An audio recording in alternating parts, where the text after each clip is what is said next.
Hello everyone, welcome to Dexter Cam. आज हम लोग बात कर रहे हैं जीओसी, पीओसी और आइसोमेरिज्म के पीवाईक्यूज 2025 अप्रैल अटेम्प्ट के बारे में। ठीक है, हम लोग एक एक करके सारे पीवाईक्यू ला रहे हैं और मैंने कहा था ना कि हम लोग लगातार वीडियोस करेंगे और लगातार कंटेंट तुम्हारे पास आता रहेगा और हम लोग लाइव भी मिलते रहेंगे अब, ठीक है ना। तो हम लोग बात करना शुरू करते हैं।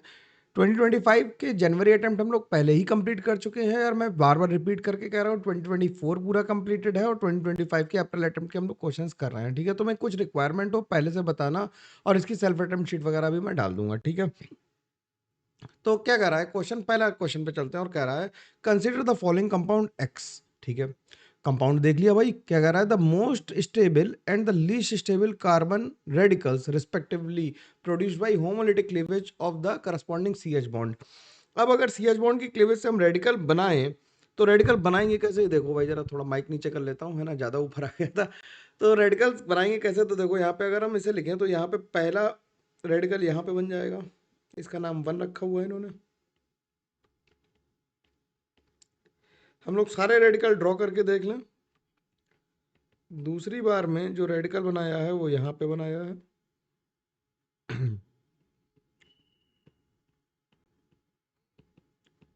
ठीक है, तीसरी बार में रेडिकल जो बनाया है वो यहाँ पे बना दिया है।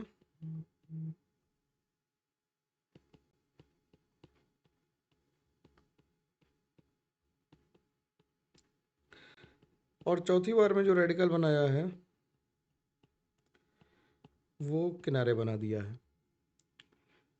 ठीक, अब इन चारों रेडिकल्स में ये 1 है, ये 2 है, ये 3 है और ये 4 है। तो रेडिकल के साथ सबसे बढ़िया क्या है, तुम अगर देखो ध्यान से कि रेडिकल कैसे हैं, इलेक्ट्रॉन डेफिशिएंट है तो इलेक्ट्रोनेगेटिव पे वो स्टेबल नहीं हो पाएंगे। तो अगर हम कहें कि फर्स्ट जो है वो मोस्ट अनस्टेबल होगा, मोस्ट अनस्टेबल होगा क्योंकि sp हाइब्रिड कार्बन पे लगा हुआ है, बहुत ज़्यादा अनस्टेबल होगा। और रेडिकल रेजोनेंस करने से हमेशा स्टेबलाइज होते हैं, रेडिकल रेजोनेंस करने से हमेशा स्टेबलाइज होते हैं।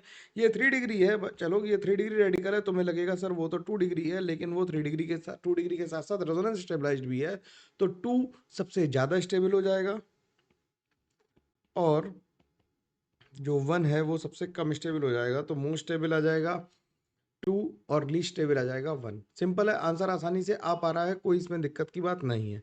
ठीक है, आराम से सवाल है, ऑर्गेनिक के सवाल तो वैसे भी इजी इजी होते हैं, आराम से लग जाएंगे। अब क्या कर रहा है, designate whether each of the following compound is aromatic और non aromatic. Not aromatic, not aromatic में इसमें 2 कैटेगरी आ जाएंगी, एंटी एरोमेटिक भी ले लेंगे हम लोग और नॉन एरोमेटिक भी ले लेंगे। एंटी एरोमेटिक और नॉन एरोमेटिक दोनों कैटेगरीज को हम नॉट एरोमेटिक में ही काउंट करेंगे, है ना। ठीक है, तो ये साइक्लोपेंटाडाइनाइलाइन है, ये रेजोनेंस करेगा तो 6 पाई इलेक्ट्रॉन्स आ जाएंगे, तो ये एरोमेटिक हो गया, ए फॉर एरोमेटिक। यहाँ पे जब रेजोनेंस होगा तो 4 पाई इलेक्ट्रॉन्स आएंगे इसके केस में, और 4 पाई इलेक्ट्रॉन्स केस में ये एंटी एरोमेटिक हो जाएगा, तो हम एंटी एरोमेटिक को नॉन एरोमेटिक वाले केस में मानेंगे। ठीक है ना। 6 में देखो, अगर सी में देखो तो ये रेजोनेंस होता रहेगा ऐसा, तो इसमें 2 पाई इलेक्ट्रॉन्स आ जाएंगे, 2 पाई इलेक्ट्रॉन्स का मतलब ये एरोमेटिक हो जाएगा।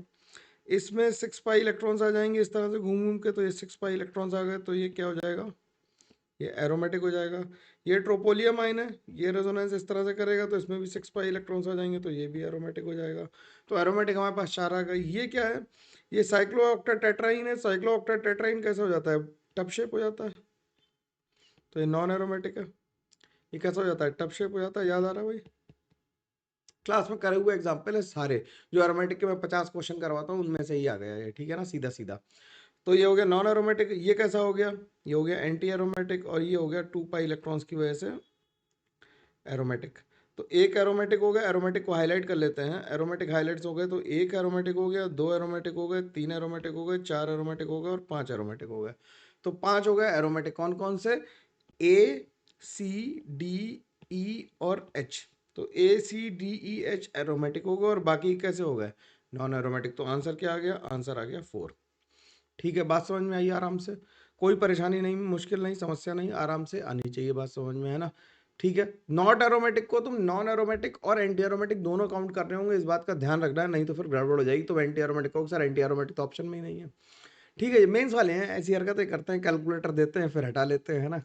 मजा आया था सुन के, मेरे को तो बहुत आया। मैंने कहा वीडियो सारी दुनिया बना रही, मैं क्या ही लिखूं इस पे, क्या ही बनाऊं।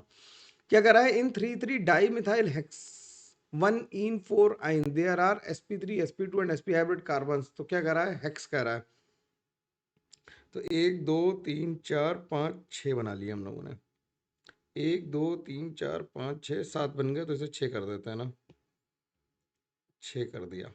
ठीक, अब 6 हो गए। ये तो कह रहा है कि 1 इन है, तो 1 पे इन लगा दी।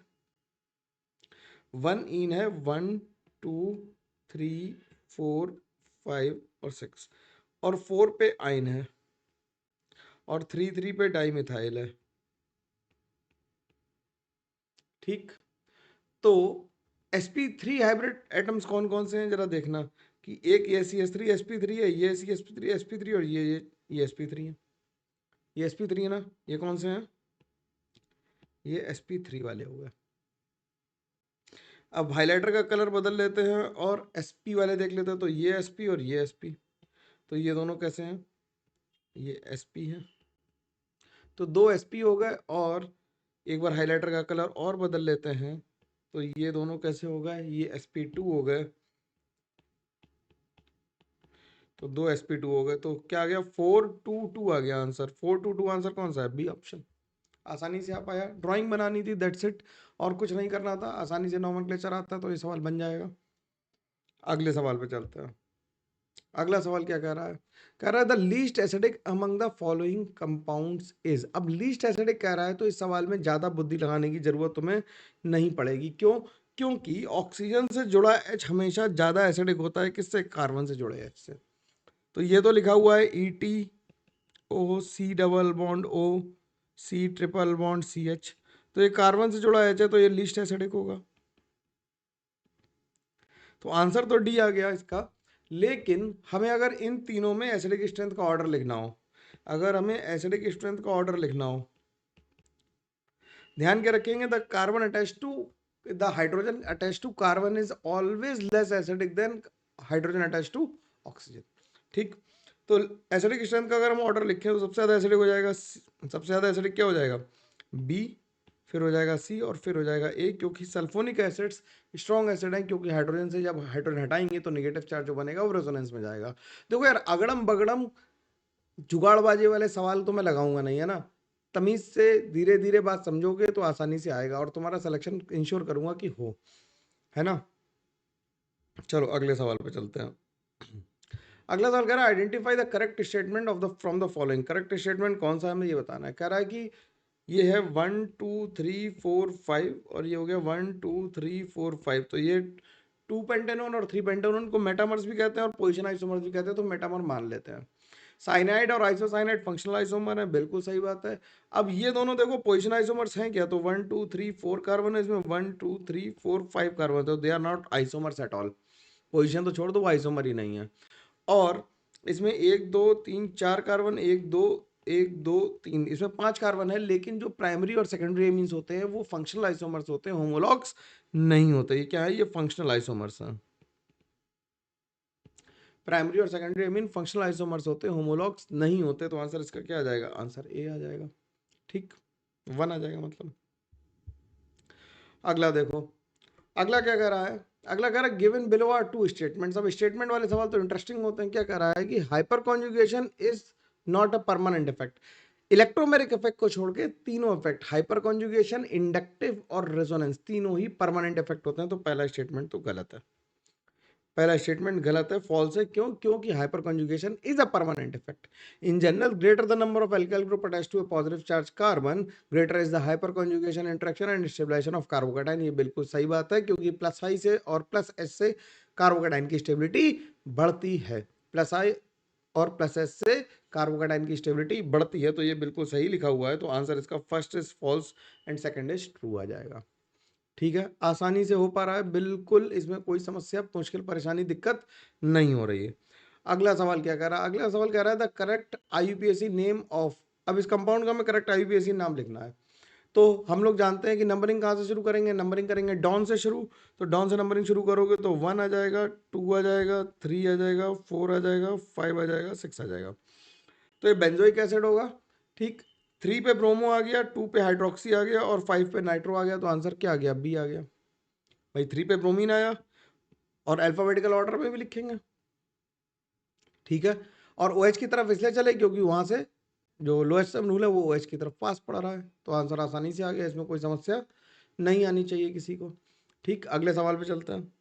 अगला सवाल क्या कह रहा है? अगला सवाल कह रहा है the correct order of basicity of the following molecule. अब हमें इन मॉलिक्यूल्स की बेसिक स्ट्रेंथ का ऑर्डर लिखना है।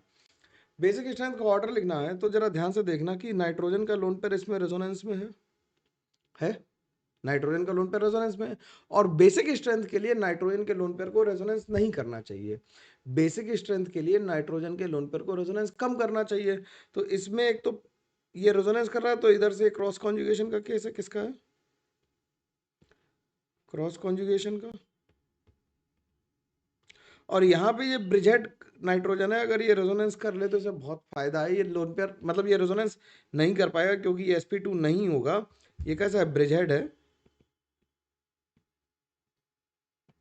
ब्रिजेड है तो ये रेजोनेंस नहीं कर पाएगा, और ये कैसा रहेगा? sp3 ही रहेगा। ये परफेक्टली sp3 रहेगा, और ये दोनों psp2 हो जाएंगे। अगर तुम्हें मेरी भाषा समझ में आ रही है तो बात बिल्कुल कनेक्ट कर पाओगे। ये दोनों कैसे हो जाएंगे? psp2 हो जाएंगे। तो sp3 वाला क्या होगा? sp3 वाला हमेशा ज्यादा बेसिक होगा, तो R सबसे ज्यादा बेसिक हो गया। फिर जिसमें क्रॉस कॉन्जुगेशन में उसमें लोन पेयर की अवेलेबिलिटी ज्यादा है, जिसमें क्या है, जिसमें हमारा क्या हो रहा है, जिसमें क्रॉस कॉन्जुगेशन हो रहा है उसमें लोन पेयर की अवेलेबिलिटी ज्यादा आ रही है, और लोन पेयर की अवेलेबिलिटी ज्यादा आने की वजह से क्या हो रहा है? बेसिक स्ट्रेंथ बढ़ जा रही है, तो आंसर 3 आ जा रहा है। ठीक है, आसानी से आ पा रहा है, कोई दिक्कत नहीं है। अगला सवाल देखो क्या है। अगला सवाल वेग है। अगला सवाल थोड़ा वेग है। विच ऑफ द फॉलोइंग कह रहा है कि the first ion is more stable than the second. अब देखो इसमें कह रहा है कि ऑक्सीजन का lone pair plus M effect दिखाएगा, तो बैक बॉन्डिंग कह सकते हैं और प्लस एम इफेक्ट कह सकते हैं। तो बैक बॉन्डिंग से क्या होगा? स्टेबिलिटी बढ़ेगी, तो first is more stable then second, तो पहला सही हो गया। अब सेकंड में क्या किया? मेंस वालों की बेवकूफी पे तुम्हें नाज होगा सुन के, मेंस वालों की बेवकूफी पे नाज होगा। क्यों? क्योंकि उन्होंने क्या किया? एनाइन को कैटाइन से कंपेयर करा है। ये निहायती मूर्खता की बात है। ये निहायती मूर्खता की बात है कि कैटाइन को एनाइन से कंपेयर कराओ। क्यों? क्योंकि ऐसा हम नहीं कह सकते ना कि अमरूद और आम में कौन ज्यादा बेहतर फल है। वो तो हर किसी की अगली अगली पसंद है ना। किसी को डायबिटीज है तो अमरूद खाएगा, आम नहीं खाएगा। तो निगेटिव और पॉजिटिव को कंपेयर नहीं करता है, लेकिन फिर भी मेंस वाले बेवकूफ हैं, मान के कर रहे हैं, तो निगेटिव ही रखते हैं। और इसे NO2 माइनस एम लगा रहा है। माइनस एम लगाने से क्या करेगा? इस नेगेटिव चार्ज को स्टेबलाइज करेगा, और माइनस आई लगा रहा है तो इसे स्टेबलाइज करेगा। जबकि वही NO2 इस प्लस एम को क्या कर देगा? इस प्लस चार्ज को क्या कर देगा? डिस्टेबलाइज कर देगा। ठीक है, ये बेवकूफ़ी की बात है, कंपेयर नहीं करना चाहिए, लेकिन ठीक है फिर भी तो ये ज़्यादा स्टेबल मान लेते हैं। इसमें रेजोनेंस हो रहा है तो ये ज़्यादा स्टेबल हो गया, और इसमें ऑक्सीजन का lone pair plus M effect लगा रहा है, इधर से भी बैक बॉन्डिंग हो रही, तो ये ज़्यादा स्टेबल हो गया। तो पहला वाला ज़्यादा स्टेबल है ए और बी में। केवल पहला वाला ज़्यादा स्टेबल है ए और बी में। जब मैंने पहली बार देखा मेरे को लगा अरे यार मेंस वालों ने कुछ गलती कर दी, या टाइपिंग करने में मेरे से कुछ गलती हो गई, तो फिर बाद में पता लगा नहीं मेंस वाले बेवकूफ़ हैं। ठीक है, चलो अगला देखते हैं। IUPAC के खूब क्वेश्चन आ रहे हैं, सरल सरल चवन्नी चवन्नी करके फटाफट कर देंगे। क्या कह रहा है? The IUPAC name of the following compound is. क्या कह रहा है कि अब देखो जब ट्रिपल बॉन्ड और डबल बॉन्ड सेम पोजीशन पे होते हैं तो ज्यादा प्रायोरिटी किसकी है? डबल बॉन्ड की। जब ट्रिपल बॉन्ड और डबल बॉन्ड सेम पोजीशन पे हो तो ज्यादा प्रायोरिटी किसकी है? डबल बॉन्ड की। ठीक है, इस बात को लिख दूं क्या कि when the double bond and triple bond are at same position, double bond and triple bond are at same position,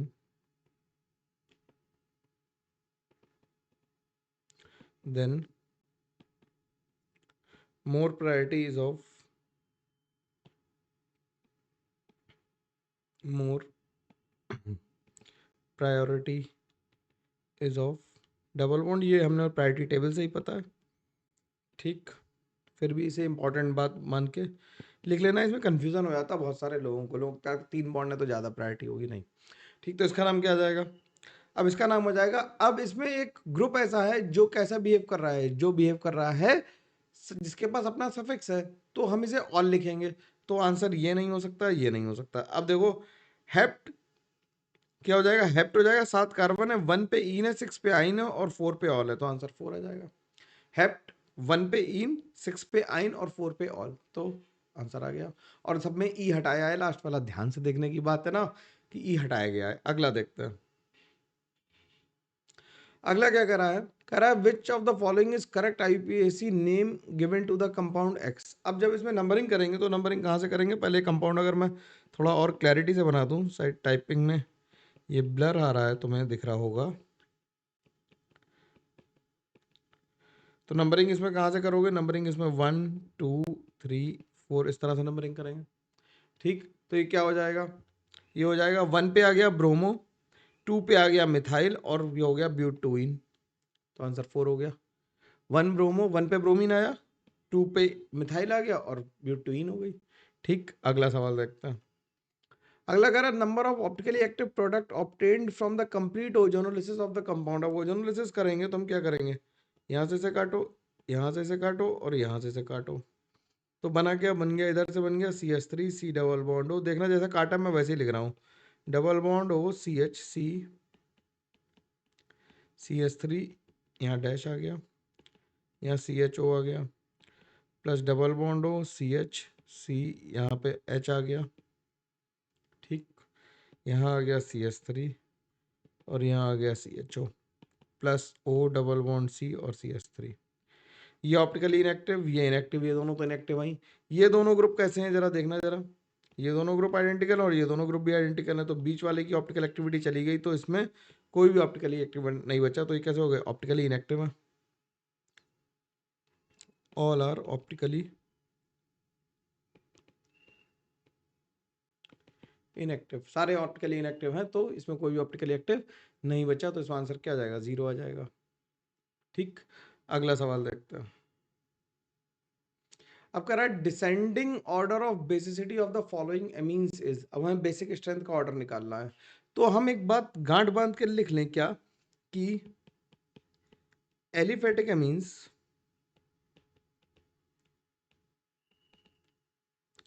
are more basic than aromatic amines. तो ई जो है वो सबसे ज्यादा हो गया, फिर डी आ गया, ये ऑप्शन तो पक्का हो गया कि ई में 2 CH3 और 1 CH3, 2 डिग्री और 1 डिग्री में 2 डिग्री ज्यादा है। अब NO2 लगा रहा है -M और -I, OMe लगा रहा है +M, तो +M से बेसिक स्ट्रेंथ बढ़ेगी, तो डी के बाद आ जाएगा बी के बाद आ जाएगा क्या, बी के बाद आ जाएगा ए और ए के बाद आ जाएगा सी सबसे कम होगा क्योंकि -I और -M लग रहा है, तो EDBCA वाला ऑप्शन कौन सा, EDBCA ऑप्शन 2 है। ठीक है, आराम से आप आया। ठीक, तो तुम्हें ये तो ध्यान रखना था, कोई अगर ऐसी गलती कर दे कि इसे बी को ज़्यादा कर दे फिर तो गड़बड़ बात है ना। अगला देखते हैं सवाल, फिर से आईयूपीएससी का सवाल, यानी आईयूपीएससी ढंग से पढ़ के जानी है ना। आईयूपीएससी का सवाल कह रहा है what is the correct आईयूपीएससी name of this compound. तो हम लोग क्या करेंगे, नंबरिंग ऑल की पहले होगी, 1 2 3 4 5 कर दें, तो ये क्या हो जाएगा, 4 पे आ गया इथाइल, साइक्लोपेन 2 इनॉल हो गया, तो आंसर 4 आ गया। ये तो मतलब बिल्कुल मैं इसमें क्या ही लिख दूं, क्या लिख दूं इसमें, मतलब तुम अगर लिख भर लोगे, नंबरिंग भर कर दोगे तो सवाल का आंसर आ जाएगा। ठीक है, बिल्कुल बहुत सरल सवाल है। अगला कह रहा है match the list 1 with list 2। Carbocation के लिए कह रहा है, कार्बोकेटाइन के बारे में अगर तुम्हें जानकारी करनी हो तो कार्बोकेटाइन कैसा है, कार्बोकेटाइन मान लो CH3 प्लस है, इसका हाइब्रिडाइजेशन कैसा है sp2 और एक MTP ऑर्बिटल है इसमें। ठीक, तो ए का आंसर आ गया 3। अब ए का आंसर 3 दो ऑप्शन में दिया हुआ है, जो न्यूक्लियोफाइल हैं, न्यूक्लियोफाइल है वो क्या है, जो इलेक्ट्रॉन पेयर स्पीशीज सप्लाई कर सकते हैं वो न्यूक्लियोफाइल्स हैं, और इलेक्ट्रोफाइल कौन से हैं, जो रिसीव कर सकते हैं, तो इसका ऑब्वियसली 4 आ गया, तो 1 का 3 आ गया, 2 का 4 आ गया। और कार्बन फ्री रेडिकल के लिए sp3 और sp2 दोनों इसलिए कह रहा है, जैसे अगर हम CH2 को लिख दें, सॉरी CH3 को लिख दें, तो ये कैसा है, ये हमारा sp2 है, लेकिन अगर हम CF3 लिख दें तो ये sp3 हो जाता है ना, रेडिकल का हाइब्रिडाइजेशन चेंज हो सकता है, इसीलिए तो लिखा हुआ with unpaired electron, unpaired electron देख के ऑप्शन मार देना चाहिए। तो आंसर इसका क्या आ गया, आंसर आ गया 3 4 1 2, 3 4 1 2 आंसर सी में है, तो आंसर आ गया 3। अगला सवाल क्या कह रहा है? अगला सवाल कह रहा है the total number of possible structural isomers of the substituted benzene derivative of C9H12। C9H12 में अगर तुम पहले डीबी निकाल लो, डीबी क्यों निकाला जब हमें बेंजीन लिखा है? इसलिए कि कहीं ऊपर वाले जो सब्स्टिट्यूएंट है उसमें तो नहीं है। तो ये आ गया 10 माइनस 6 यानी कि 4 है, यानी कि बेंजीन ही है। अब हमें बनाने कितने डेरिवेटिव बन सकते हैं, तो देखो क्या करें। बेंजीन बना लिया, इसके ऊपर 3 कार्बन लगा दिए, एक बन गया। बेंजीन लगा दिया, इसे आइसोप्रोपाइल बेंजीन बना दिया, 2 हो गए। बेंजीन के साथ इथाइल को फिक्स किया, अब मिथाइल की पोजीशन बदलते जाओ बस।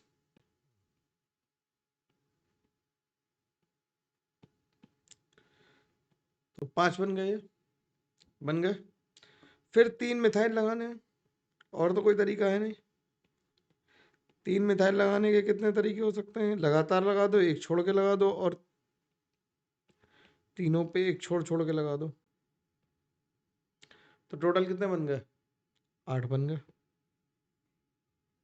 टोटल 8 बन पाए। देखो सीक्वेंस से चलोगे तो आसानी से बना पाओगे, अदरवाइज बनाने में होगी दिक्कत बहुत। सीक्वेंस से चलो, एक एक करके बनाते चलो, बनते जाएंगे, कोई दिक्कत नहीं आएगी। ठीक है, आगे देखते हैं।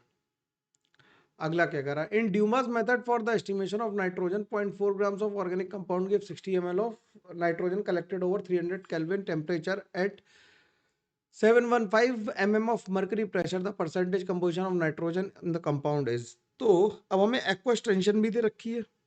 अब देखो ये कहने को तो तुम्हारा ड्यूमास मेथड का सवाल है, लेकिन इसमें गैसेस स्टेट यूज हो रही है, इसलिए गैसेस स्टेट भी पढ़ना उतना ही जरूरी है, क्योंकि तुम एक्वस टेंशन देख के परेशान हो जाओगे। कमेंट करके बताना कि एक्वस टेंशन देख के कितने लोग परेशान हो पाए कि सर एक्वस टेंशन तो हमने देखी नहीं थी।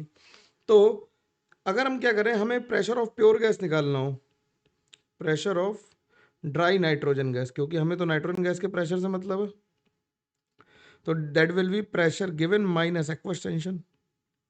Pressure given minus aqueous tension तो आ गया 700 mm ऑफ मरकरी। ठीक, अब हमें प्रेशर पता लग गया, वॉल्यूम पता है, टेम्परेचर पता है, तो नंबर ऑफ मोल्स निकाल लो। मोल्स ऑफ N2 कितने आ गए? मोल्स ऑफ N2 आ गए PV अपॉन RT। प्रेशर हो गया 700 mm ऑफ मरकरी को 760 डिवाइड कर लिया, ये हो गया 60 ml को लीटर में कन्वर्ट कर लिया, डिवाइडेड बाई 0.0821 इंटू टेम्परेचर हो गया 300। इस पूरे बड़े से गंदे से नंबर को अगर हम सॉल्व करना चाहें तो कैसे करें? यहाँ से डेसिमल हटाएं, ये 0 हटाएं और ये 3 हटा दें। ठीक, 2 जीरो से 2 जीरो काट दें, यहाँ से काटें, ये आ गया 20, तो ये आ गया 140 बटे 76 गुणे 200 821। तो इससे आ गया 0.00224 मोल्स।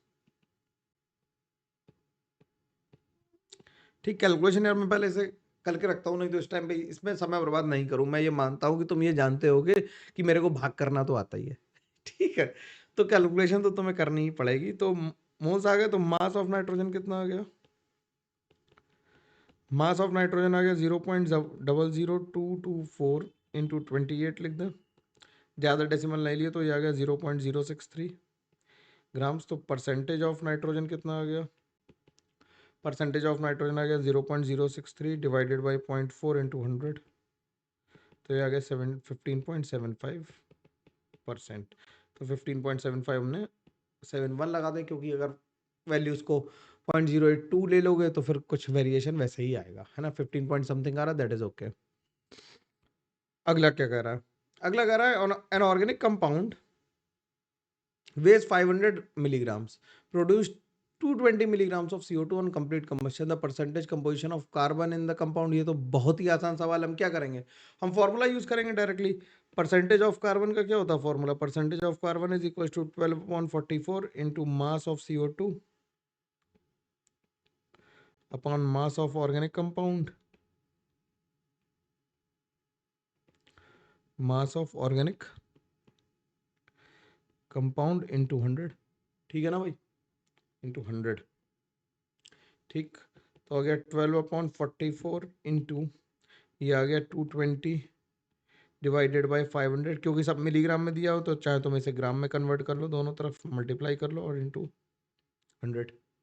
ठीक, तो ये पूरा कैंसिल हो गया, ये हो गया 2 जीरो से 2 जीरो गए, इससे इसे कैंसिल किया, ये 44 आ गया जी, इससे पूरा कैंसिल हो गया, तो ये 12% आ गया आंसर सीधा सीधा। ठीक, जिसकी कैलकुलेशन सीधी सीधी उसकी तो कर ही जा सकती है ऑन स्पॉट, लेकिन जिसकी नहीं है उसकी तो भाई मेहनत करके ही करनी पड़ेगी। अगला सवाल देखो, अगला कह रहा है thyroxine, the hormone that has the structure, the percentage of iodine कितना है। तो आयोडीन है कितने, पहले इसमें काउंट कर लो यार जरा। आयोडीन है 1 2 3 4, 4 आयोडीन है। तो हो गया, मोलर मास इसका निकाल लेते हैं पहले, मतलब मोलर मास, आयोडीन का mass upon molar mass into 100 कर देंगे, आंसर आ जाएगा। तो मोलर मास आ गया 4 इंटू 127 प्लस ऑक्सीजन कितने बच्चा गिनो जरा, 1 2 और 2 4, तो 4 इंटू 16 प्लस प्लस कार्बन कितने हैं, 1 2 3 4 5 6 7 8 9 10 11 12 13 14 15 कार्बन है, तो 15 गुणे 12 कर दो, प्लस हाइड्रोजन कितने हैं, एक, यहाँ पे लगाया 2 3 4 5 6 7 8 2 9 8 2 10 और 11, 11 हाइड्रोजन है। इसे जरा काउंट करो कितना आ रहा है, इसे काउंट करोगे तो 127 शॉक कितने हो जाएंगे, 27 दूनी 54 दूनी 108, 108 और एक 508, सही कर रहा है, ठीक है। 125 चौक कितना होते हैं, 500, 508 हो गया, 16 चौक 64 और 12 और 15 गुणा 180 प्लस 11, तो हो गया 8 4 12 और एक 12 पंजे 60, और हाँ ठीक है, 7 चौक 28, 7 दूनी 14, ठीक है। तो ये हो गया कितना, ये हो गया 508 प्लस 64, किसे काउंट कर लो यार, नीचे लिख के एक के नीचे एक कर लेते हैं, 508 प्लस 64, और कुछ तो नहीं बचा, और नाइट्रोजन और बचा इसमें यार, एक नाइट्रोजन रह गया, 14 और लिखो, प्लस 180 प्लस 11 प्लस 14, तो ये आ गया 4 4 8 9 17 के साथ हासिल आई 1 6 1 7 7 7 2 9 9 8 17 हासिल आई 1 5 6 और 1 7, 777 आ गया, ये तो बहुत बढ़िया। तो परसेंटेज ऑफ आयोडीन कितना आ गया, परसेंटेज ऑफ I2 जो आया वो आ गया 508 गुणे 100 डिवाइडेड बाय 777, इससे आ जाएगा 65.37%, तो आंसर लिख देंगे 65%। ठीक, ठीक है, आसानी से निकल पा रहा, सुंदर लगने लगा ना मॉलिक्यूल। चलो अगला देखते हैं, अगला कह रहा है x ग्राम ऑफ नाइट्रोबेंजीन और nitration gives 4.2 grams of Meta nitrobenzene, the x is, तो क्या कह रहा है कि नाइट्रोबेंजीन हमें दी हुई है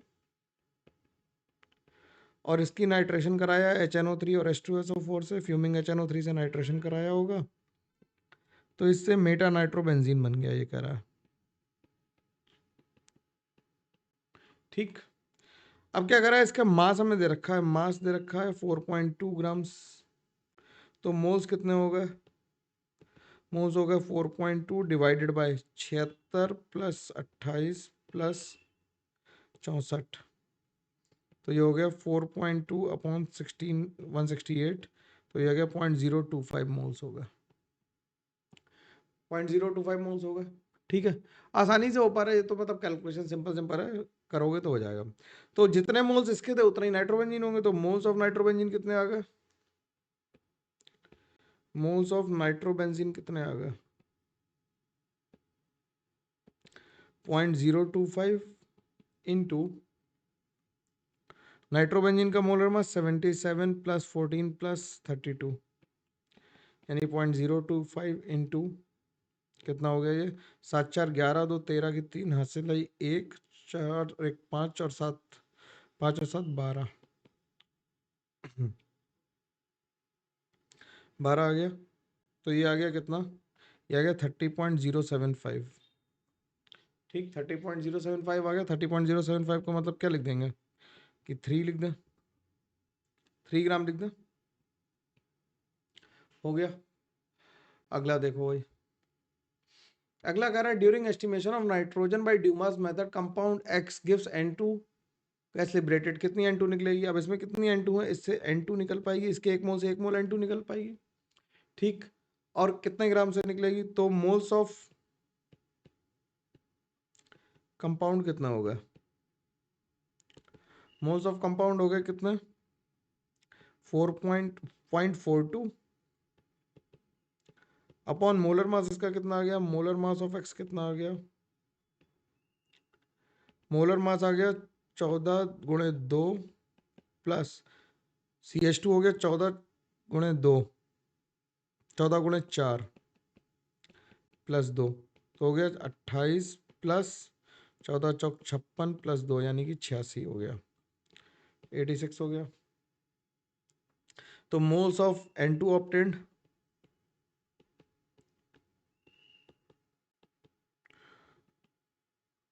moles of N2 obtained is 0.42 upon 86 into, ठीक, इतने मोल्स हो गए। तो वॉल्यूम ऑफ N2 कितनी आ जाएगी STP पे? Volume of N2 eight STP कितनी आ जाएगी? 0.42 अपॉन 86 इंटू 22,400, सीधे ml में निकालना, तो 109.32 ml आ गया, यानी आंसर कितना लिख देंगे? 109 ml लिख देंगे, ठीक है भाई। जितने कंपाउंड में नाइट्रोजन थे वो सारे के सारे N2 में आ गए, तो 2 नाइट्रोजन थे तो 1 मोल बना, 1 मोल से 1 मोल बन रहा है, तो सीधे स्टोइचियोमेट्री से कर दिया, तो 109 आंसर आ गया इसका, ठीक है। अगला देखो भाई, अगला क्या करा? 0.5 ग्राम of organic compounds on combustion give 1.46 gram of CO2 percentage of carbon बताना। ये सवाल कितनी बार आया? एक ही तरह का सवाल, मतलब इतनी बार आ गया, हद हो गई है ना। तो परसेंटेज ऑफ कार्बन का फॉर्मूला अब मैं नहीं लिख रहा हूँ, डायरेक्ट लिख दे रहा हूँ, 12/44 इंटू 1.46 डिवाइडेड बाई 0.5 इंटू 100, तो इससे आ जाएगा 79.63, तो लगभग इसे 80% लिख देंगे, यहीं पर बस 80 खत्म हो जाएगा, ठीक। क्या करूं इसके लिए, मतलब मैं जबरदस्ती के सवाल है ना ये तो। अगला सवाल देखते हैं, फिर से वही सवाल देख रहे हो सवाल लेवल देख रहे हो तुम, मतलब जो पेपर में जब तुम फेल होके आते हो ना, तो मेरे को कभी कभी हंसी आ जाती है कि क्या करके आए होगे यार, है हद ही कर दी तुमने।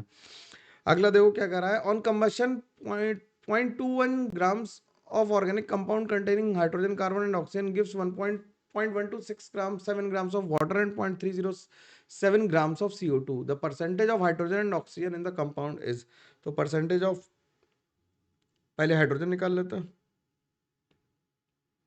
हाइड्रोजन के लिखते हैं क्या, 2/18 into mass of water 0.127 divided by organic compound का मास इंटू 100, तो इससे आ जाएगा 6.72%।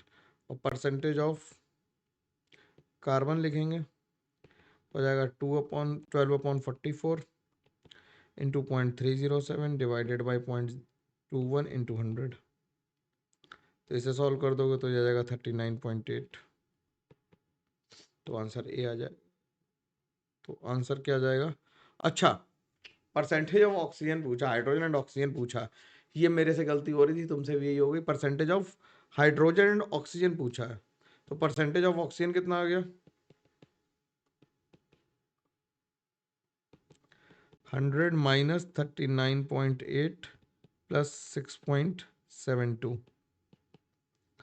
तो इससे सॉल्व कर देंगे तो ये 100 माइनस ये आ गया 2 7 5 8 7 5 15 15 और कहाँ चले 1 39 40 और 6 46, तो ये अप्रॉक्सीमेटली लिख दें कि 53.4 के लगभग आ रहा होगा, तो आंसर आ जाएगा 2। ऑक्सीजन पूछा गया था तेजी में, अगर कार्बन करेगा तो गलत हो जाएगा। अब ये सवाल है, बिल्कुल मैंने प्योरिफिकेशन टेक्निक्स पढ़ाई हैं, उनमें अगर तुम इसे देख के करोगे तो आसानी से सवाल बनेगा। कह रहा है एनिलीन और वाटर को कैसे सेपरेट कर सकते हैं? एनिलीन और वाटर को सेपरेट करने का तरीका होता है स्टीम डिस्टिलेशन। एनिलीन और वाटर को सेपरेट करने का तरीका क्या है? Steam distillation. Glycerol from spent lye, glycerol from spent lye जो हम करते हैं वो मैंने लिखवाया हुआ है, बिल्कुल बाकायदा लिखवाया हुआ है, नोट्स में रेफर कर लेना है ना। डिस्टिलेशन एट लिख दे रहा हूँ, रेफर नोट्स है ना, वो लेक्चर देख लेना, POC वाला, ठीक। कह रहा है डिफरेंट फ्रैक्शंस ऑफ क्रूड, तो सामने लिखा हुआ फ्रैक्शनल डिस्टिलेशन आ जाएगा, तो आंसर क्या आ जाएगा 3। और क्लोरोफॉर्म एनिलीन को हम सिंपल डिस्टिलेशन से, यही एग्जाम्पल भी लिखे हुए हैं, क्लोरोफॉर्म को एनिलीन से निकाला, और क्या ही मैं मतलब कितना ही गैस कर दूं पेपर। ठीक है, अगला सेम सवाल। ठीक, डिस्टिलेशन से कैसे करेंगे, सिंपल डिस्टिलेशन से अभी क्लोरोफॉर्म एनिलीन को किया था। फ्रैक्शनल डिस्टिलेशन से कैसे करेंगे, फ्रैक्शनल डिस्टिलेशन को हम लोग डीजल और पेट्रोल करेंगे क्योंकि उनके बॉइलिंग पॉइंट पास पास हैं। स्टीम डिस्टिलेशन से हम लोग रेड्यूस प्रेशर से ग्लिसरॉल करेंगे और इससे वाटर करेंगे, तो क्या आ जाएगा आंसर, आंसर 2 आ जाएगा। ए का आ जाएगा 3, बी का आ जाएगा 1, तो उसके बाद आंसर लगाने में कोई परेशानी आएगी नहीं। ठीक है, अगला सवाल देखते हैं। अगला सवाल क्या कह रहा है, अगला कह रहा है in the Dumas method for estimation of nitrogen 0.5 grams of organic compound give 60 ml of nitrogen collected over 300 kelvin temperature and 715 mm of mercury pressure. देख रहे हो, सेम सवाल दूसरी शिफ्ट में आया है, सेम सवाल दूसरी शिफ्ट में आया है। तो pressure of nitrogen gas, dry nitrogen gas लिख देता हूँ, 715 माइनस 15 यानी 700 mm ऑफ मर्करी, तो लिख लें मोल्स ऑफ नाइट्रोजन कितने आ जाएंगे, 700 इंटू कितना है 60 ml है। बिल्कुल सेम सवाल है यार, ये तो मतलब बस ऑर्गेनिक कंपाउंड का मास चेंज कर दिया और दैट्स इट, इसमें कुछ नहीं किया। 0.020821 इंटू 300। ठीक, तो इससे नंबर भी वही आएगा जो यार पहले आया था, 0.024224 मोल्स, तो मास भी वही आएगा, मास ऑफ नाइट्रोजन भी वही आएगा। भाई ये नंबर तो भी नहीं बदले तो फिर तो मतलब वही सवाल है ना, सेम सवाल। एक बार को डेजा वो हो जाता, लगता है कि करा हुआ सवाल कर रहे हैं। 0.0628 ग्राम्स, तो परसेंटेज ऑफ नाइट्रोजन कितना आ गया। मेरे को याद आ रहा है कि इसमें एक बार और है ये सवाल सेम बिल्कुल, तो मैं उसे लगाऊंगा नहीं, तुम्हारे भरोसे छोड़ दूं क्या। ठीक, अगला सवाल क्या कह रहा है, अगला सवाल कह रहा है 1 gram of each chlorobenzene aniline and benzoic acid dissolve in 50 ml of acetic acid. ठीक है, अब क्लोरोबेंजीन, बेंजीन और बेंजोइक एसिड में जब हम लोग हाइड्रोलिसिस करेंगे NaOH के साथ, तो क्या होगा, एसिटिक एसिड बन जाएगा, एसिटिक एसिड बन जाएगा और इथेनॉल बनेगा। ठीक है, तो कह रहा था funnel shaken vigorously the ethyl acetate layer in the funnel contains. अब इथाइल एसीटेट में क्या होगा, जो पोलर, जो डिसॉल्व हो गया, जो टूट गया, वो कन्वर्ट हो जाएगा किसमें, वो बेंजोइक एसिड के साथ जाएगा और उधर चला जाएगा, मतलब पोलर फॉर्म में रहेगा OH वाले के साथ। तो जो इथाइल एसीटेट में है वो, जिसमें OH बॉन्ड नहीं रहेंगे, वो रहेंगे नॉन एक्वस वाले रहेंगे, तो क्लोरोबेंजीन और एनिलीन हो जाएंगे, मतलब हाइड्रोफोबिक इंटरेक्शन OH वाले देखेंगे, तो OH में बेंजोइक एसिड आ रहा है और उधर एसिटिक एसिड बन जाएगा। भाई इथाइल एसीटेट की जब हाइड्रोलिसिस करोगे, NaOH के साथ रिएक्शन करा रहे हैं तो इससे एसिटिक एसिड बनेगा और ETOH बनेगा, तो इसमें OH बॉन्ड है, तो OH बॉन्ड वाले के साथ कौन आ जाएगा, बेंजोइक एसिड आ जाएगा इसके साथ, OH एसिड के साथ क्या आ जाएगा, बेंजोइक एसिड आ जाएगा। ठीक है, अगला देखो सवाल। अगला कह रहा है Dumas method for the nitrogen, यार फिर से वही सवाल आ गया है ना, इसमें बस 900 mm ऑफ मरकरी लिया है और कह रहा है चलो कर ही देते हैं। 1 gram of organic compound gave 150 ml of nitrogen collected over 300 kelvin temperature and 900 mm of mercury pressure. The percentage composition of nitrogen, तो percentage of pressure of dry nitrogen gas,